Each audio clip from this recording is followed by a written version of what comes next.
السلام عليكم وأهلا بكم. بنستمر معاكم في سلسلة فيديوهات تفاصيل مسلسلات رمضان 2024، والمرة دي هنتكلم عن مسلسلين من مسلسلات الإثارة والأكشن، واللي بتضم مجموعة قوية من الفنانين المميزين. المسلسل الأول معانا هو مسلسل العتاولة، اللي هيكون من بطولة الفنان أحمد السقا ومعاه طارق لطفي وباسم سمرة. وتاني مسلسل معانا هو مسلسل بيت الرفاعي، اللي هيشارك به الفنان أمير كرارة في موسم رمضان 2024. وقبل ما نبدأ الفيديو، لو انت أول مرة تشوفنا ياريت تشترك معانا في القناة وتفعل زر الجرس وما تبخلش علينا بلايك للفيديو، ويلا بينا.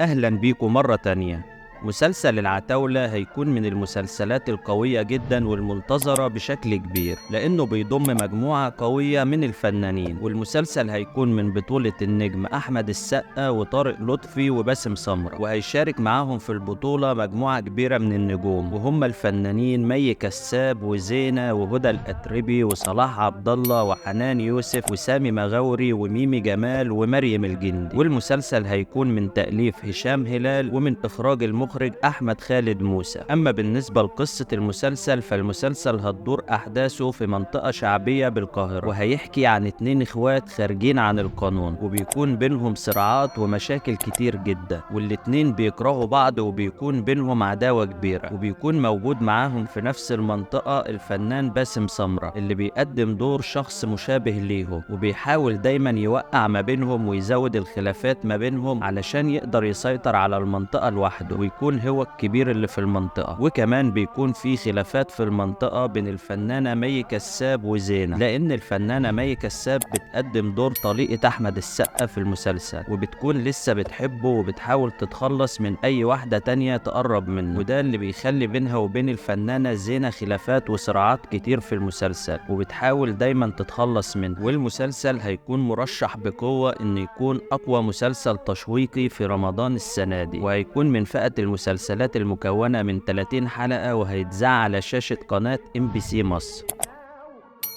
وتاني مسلسل معانا وهنتكلم عن تفاصيله هو مسلسل بيت الرفاعي، واللي هيشارك به الفنان أمير كرارة في السباق الرمضاني لموسم 2024، بعد ما قدم لنا في الموسم اللي فات مسلسل سوق الكانتو، اللي كان مخيب للأمال ومحققش النجاح اللي متعودين عليه من الفنان أمير كرارة. وهيشارك معاه في بطولة مسلسل بيت الرفاعي مجموعة كبيرة جدا من الفنانين، وعلى رأسهم الفنان أحمد رزق وسيد رجب ورحاب الجمل ومحمد لطفي وميرنا جميل واحمد فؤاد سليم وعايدة رياض وصفاء الطوخي. والمسلسل هيكون من تأليف الثلاثي بيتر ميمي وهند عبد الله وعمرو ابو زيد، ومن اخراج المخرج احمد نادر جلال. اما بالنسبه لقصه المسلسل، فهو من نوعيه الدراما الشعبيه الاجتماعيه، واللي هتكون منتشره جدا في موسم رمضان السنه دي، وهيكون في منافسه قويه جدا بين اكتر من مسلسل السنه دي من نفس النوع. والمسلسل هيناقش عدد من القصص المختلفه والقضايا الاجتماعية، منها فكرة تجارة الأعضاء والآثار، وبيقدم فيه الفنان أمير كرارة شخصية دكتور، وبيتعرض لكتير من الأزمات في حياته بسبب الصراعات اللي بيقابلها مع مافيا تجارة الآثار والخارجين عن القانون، اللي بيحاولوا يستغلوه في شغله علشان يقوم بعمليات شمال، لكنه بيرفض، وبتبدأ بينهم صراعات وتهديدات علشان ينفذ اللي هم عاوزينه. والصراعات دي بتأثر عليه في حياته الشخصية مع أهله، لأنهم بيهددوه بقتلهم لو ما اشتغلش معاهم ونفذ اللي هم بيطلبوه منه. والمسلسل هيكون مكون من 30 حلقة، وهيتذاع على شاشة قناة DMC. وبالفعل تم الانتهاء من تصوير أكتر من نص المسلسل، وهيتم الانتهاء من تصوير المسلسل كامل قبل شهر رمضان 2024، وهيكون من المسلسلات اللي منتظرة بقوة، ومن ضمن المسلسلات المرشحة لأفضل مسلسل في رمضان 2024. يا ريت تقول لنا رأيك في كومنت، وإيه توقعاتك لمسلسلات رمضان السنة دي، وإيه هيكون هو أفضل مسلسل في رمضان 2024.